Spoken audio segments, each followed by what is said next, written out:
লোকটা যখনই যথেষ্ট সংখ্যক শিকার ধরে তখন তাদের একটা বৃত্ত করে চেয়ারে বেঁধে রাখে। এরপর একটা বোতল ঘুরিয়ে রক্তাক্ত এক মারাত্মক খেলা শুরু করে। আর খুব দ্রুতই কোকড়া চুলওয়ালা ছেলেটাই প্রথমে নির্বাচিত হয়। কিন্তু সে যখন ডেয়ার বেছে নেয় তখন লোকটা হঠাৎ সামনের মহিলাটিকে মাটিতে চেপে ধরে ফেলে। এরপর তার মুখে এক অদ্ভুত জিনিস ঢুকিয়ে দেয় আর আধা মিটার লম্বা একটা স্বচ্ছ ফলও নিয়ে আসে। মহিলার ভয়াবহ চিৎকার উপেক্ষা করে সে সরাসরি সেটি ঢুকিয়ে দেয়। এসব করার পর লোকটা পাশের ট্রলির কাপড় সরায়, যেখানে দুটি স্বচ্ছ পাত্র রাখা ছিল। একটাতে সাধারণ পানি আর অন্যটাতে ভয়ঙ্কর ঘন সালফিউরিক অ্যাসিড। আর কোকড়া চুলওয়ালা ছেলেটার কাজ হলো ওই মহিলার জন্য একটা পাত্র বেছে নেওয়া যার তরল তার পেটে ঢালা হবে। মাটিতে যন্ত্রণায় ছটফট করা তার বাগদত্তাকে দেখে অসহায় হয়ে সে বাম পাশের পাত্রটাই বেছে নেয়। উত্তর পাওয়ার সাথে সাথেই লোকটা সুইচ চালু করে দেয় আর তরল দ্রুত পাইপ দিয়ে প্রবাহিত হতে থাকে। তখন সবার হৃদয় ধরফর করতে থাকে, কারণ কেউই জানে না ওই মহিলার পরিণতি কি হবে। মহিলার ভাগ্য ভালো ছিল, তার প্রেমিক শুধু পানিই বেছে নিয়েছিল। কিন্তু তাতে সে পুরোপুরি নিরাপদ নয়, কারণ খেলা এখনও চলছিল আর কিছুক্ষণের মধ্যেই বোতল থেমে যায়। কিন্তু অবাক করা বিষয়, সেটা লোকটার দিকে ইশারা করে। তবুও সে ফাঁকি দেয় না, বরং নিজেই ট্রুথ বেছে নেয়। এই সুযোগে এক মেয়ে দ্রুত জিজ্ঞেস করে কেন তাদের চারজনকে বেঁধে রাখা হয়েছে। প্রশ্নটা শুনে লোকটা অবশেষে কারণ বলে। গত বছর বিশ্ববিদ্যালয়ের এক অনুষ্ঠানে তার ভাইকে সবার সামনে অপমান করা হয়েছিল। এমন অপমান তার অন্তর্মুখী ভাইয়ের জন্য সহ্য করার মতো ছিল না। কিন্তু যেটা তাকে পুরো ভেঙে দেয় সেটা ছিল একটি ব্যঙ্গ ভরা চিঠি। সেই চিঠি পাওয়ার পরদিনই সে আত্মহত্যা করে। ভাইয়ের বিছানার পাশে লোকটা চারজনের একটি ছবি পায়, আর সেই কারণেই সেই চারজনকে ধরে এনে বেঁধেছে। একদিকে ভাইয়ের প্রতিশোধ নেওয়া, আর অন্যদিকে চিঠি পাঠানো আসল মানুষটাকে খুঁজে বের করা। এই ছিল তার উদ্দেশ্য। এরপর আবার নতুন রাউন্ড শুরু হয়। এবার পালা আসে এক মেয়ের। লোকটার বিকৃত আচরণ দেখে সে আর ঝুঁকি না নিয়ে সরাসরি ট্রুথ বেছে নেয়। কিন্তু অবাক করার বিষয়, লোকটা কোনো প্রশ্নই করে না, বরং তাকে বলে কে পরীক্ষা দেবে সেটা বেছে নিতে। সে প্রথমে চুপ থাকতে চাইলেও লোকটা হুমকি দেয়, না বাঁচলে তাকেই পরীক্ষায় যেতে হবে। শেষে ভয়ে কাঁপতে কাঁপতে ঠান্ডা কাউন্টডাউনের মাঝে অনেকক্ষণ দ্বিধা করে সে কোকড়া চুলওয়ালা ছেলেটাকেই বেছে নেয়। বলতে গেলে ছেলেটা সত্যিই দুর্ভাগা। বোতল যাকেই দেখাক শেষ পর্যন্ত তাকে জড়াতেই হচ্ছে। উত্তর পেয়ে লোকটা অদ্ভুতভাবে হাসে, তারপর আবার প্রস্তুতি নিতে চলে যায়। ঠিক তখনই এক ব্যক্তি পানি চাইলে সহকারী লোকটার দিকে তাকিয়ে অনুমতি চায়। লোকটার ইশারা পেয়ে তবেই সে নড়ে বসে। কিন্তু পানি খাওয়ানোর সময় সেই ব্যক্তি আস্তে করে কিছু বলতে শুরু করে।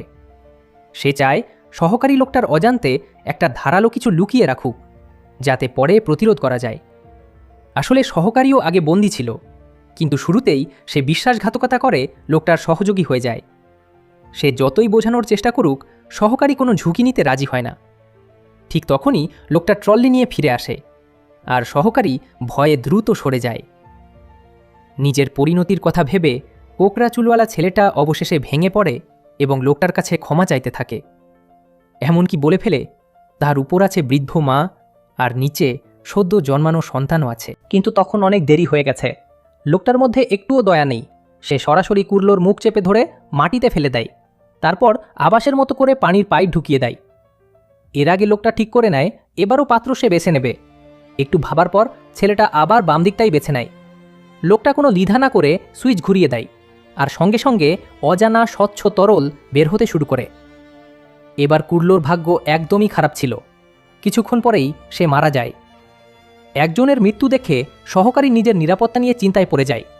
সুযোগ বুঝে সে ধীরে ধীরে একপাশে সরে যায়, আর লোকটা যখন লাশ লুকাতে ব্যস্ত তখন সে চুপি চুপি ড্রয়ার থেকে একটা লোহার রড নিয়ে পকেটে লুকিয়ে ফেলে। নিজের প্রেমিককে মারা যেতে দেখে মানসিকভাবে লোকটাকে থামানোর চেষ্টা করে, কিন্তু সবকিছুই ব্যর্থ হয়।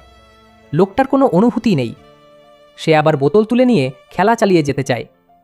ঠিক তখনই দরজার বাইরে হঠাৎ কড়া নাড়ার শব্দ শোনা যায়।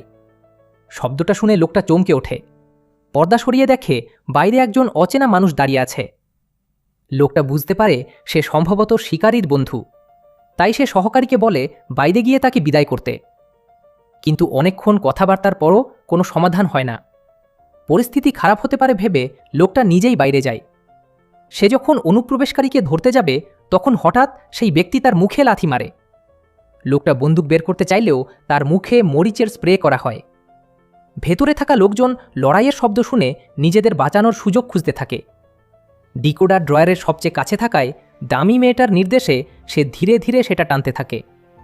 ঠিক যখন তারা লোডার রডটা পেতে যাচ্ছে তখন ডিকোডার হঠাৎ পড়ে যায়, তবে ড্রয়ারটাও সঙ্গে পড়ে যায়।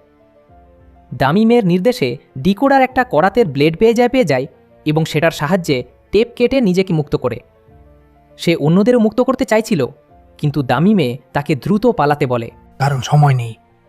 বাইরে গুলির শব্দ শোনা গেছে, যে কোনো সময় লোকটা ফিরে আসতে পারে। ডিকোডার আর দেরি না করে জানলা দিয়ে পালিয়ে যায়। ঠিক যেমনটা বলা হয়েছিল, অনুপ্রবেশকারীকে মেরে ফেলা হয়, তবে সেটা সহকারীকে বাধ্য করে করানো হয়। এর ফলে সহকারী পুরোপুরি এই অপরাধে জড়িয়ে পড়ে, আর তার পক্ষে আর ফিরে যাওয়া সম্ভব হয় না। লোকটা যখন লাশ টেনে ঘরে ফিরে আসে তখন দেখে ডিকোডার পালিয়ে গেছে। সে সহকারীকে পাহারায় রেখে নিজে গাড়ি নিয়ে তাকে ধরতে বের হয়। পালানোর পর ডিকোডার জায়গা ছেড়ে না গিয়ে বরং বাড়ির ভেতরে সাহায্য খুঁজতে যায়।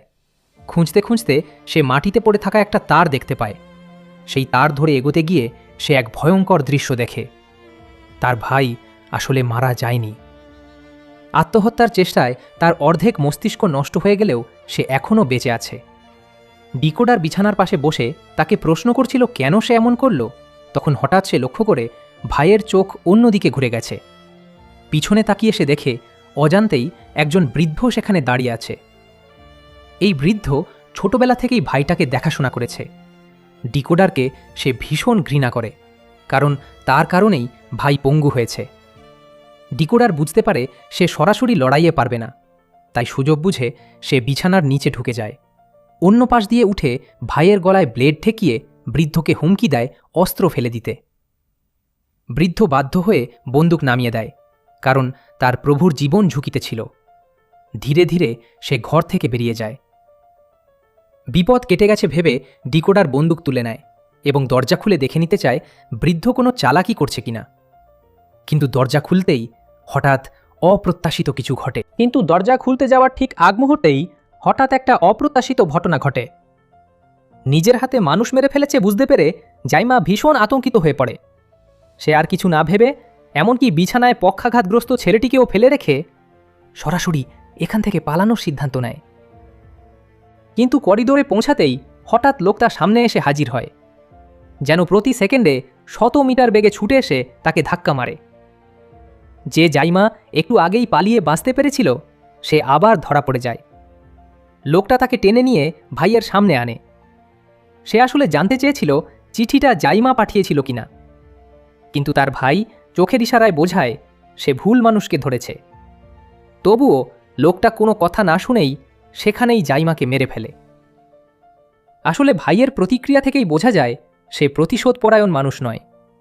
পুরো ঘটনাটাই ছিল লোকটার নিজের একগুঁয়েমি আর ভুল সিদ্ধান্তের ফল। এদিকে কাঠের ঘরে বাঁধা দুজন দেখে যে লোকটা অনেকক্ষণ ধরে ফিরে আসছে না, তারা আবার সহকারীকে প্রভাবিত করার চেষ্টা শুরু করে।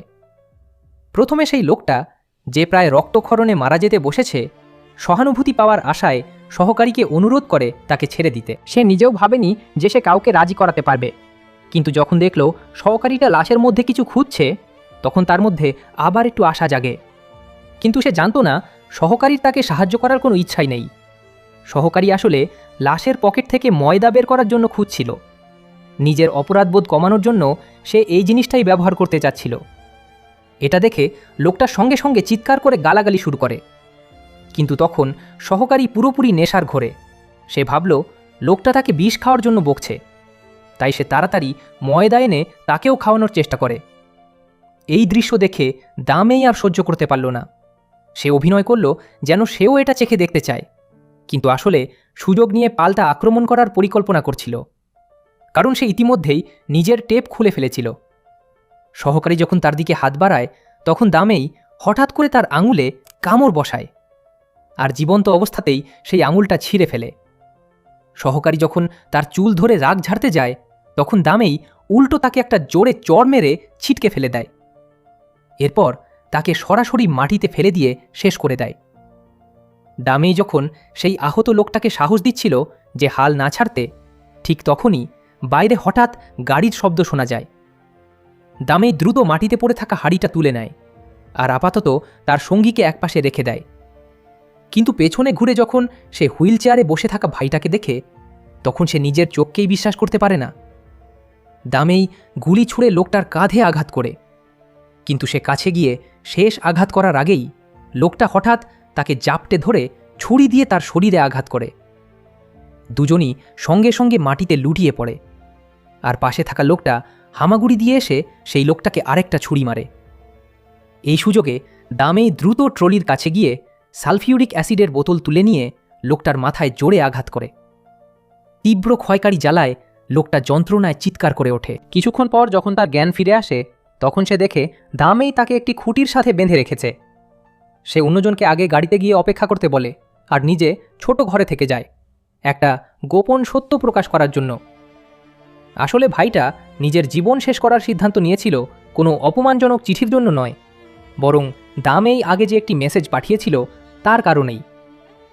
দামের বাবার দেউলিয়া হয়ে যাওয়ার পর সে অদ্ভুতভাবে ধনী ভাইটাকে দিয়ে টাকা বিনিয়োগ করানোর পরিকল্পনা করে।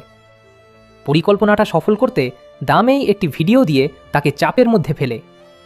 ভিডিওতে দেখা যায় ভাইটা সেই লোকটির সাথে অস্বাভাবিকভাবে ঘনিষ্ঠ আচরণ করছে, কিন্তু তাদের পরিবারে বহুদিন ধরে কঠোর নিয়ম চলে আসছে যেখানে এই বিষয়টি একদমই গ্রহণযোগ্য নয়।